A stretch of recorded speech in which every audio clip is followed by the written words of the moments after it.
MoneyBoy. Trade. MoneyBoy.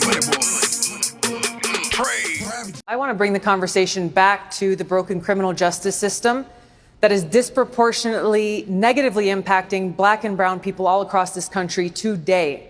Now, Senator Harris says she's proud of her record as a prosecutor and that she'll be a prosecutor president, but I'm deeply concerned about this record.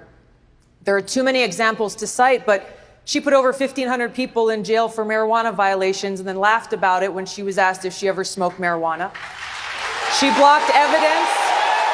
She blocked evidence that would have freed an innocent man from death row until the courts forced her to do so. She kept people in prison beyond their sentences to use them as cheap labor for the state of California. And she fought to keep cash bail system in place that impacts poor people in the worst kind of way. Thank you, Congresswoman. Senator Harris, your response.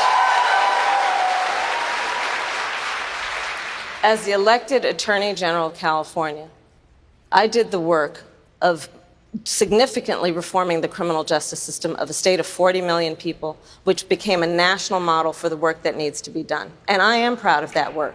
And I am proud of making a decision to not just give fancy speeches or be in a legislative body and give speeches on the floor, but actually doing the work of being in the position to use the power that I had to reform a system that is badly in need of reform. That is why we created initiatives that were about reentering former offenders and getting them counseling. The bottom line is, Senator Harris, when you were in a position to make a difference and an impact in these people's lives, you did not. And worse yet, in the case of those who were on death row, innocent people, you actually blocked evidence from being revealed that would have freed them until you were forced to do so. There is no excuse for that.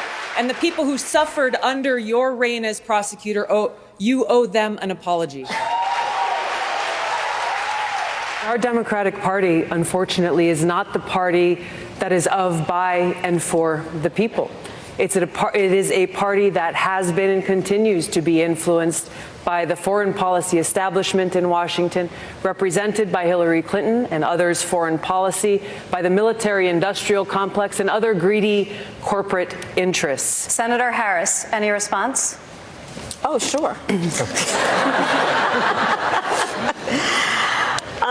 I think that it's unfortunate that we have someone on the stage who is attempting to be the Democratic nominee for President of the United States, who during the Obama administration spent 4 years full-time on Fox News criticizing President Obama. That's who ridiculous, has spent full-time, who has spent full-time criticizing people on this stage as affiliated with the Democratic Party. When Donald Trump was elected, not even sworn in, buddied up to Steve Bannon to get a meeting with Donald Trump in the Trump Tower, fails to call a war criminal by what he is as a war criminal, and then spends full time during the course of this campaign, again, criticizing the Democratic Party. What we need on the stage in November is someone who has the ability to win. And by that, we need someone on that stage who has the ability to go toe-to-toe with Donald Trump, and someone who has the ability to rebuild the Obama coalition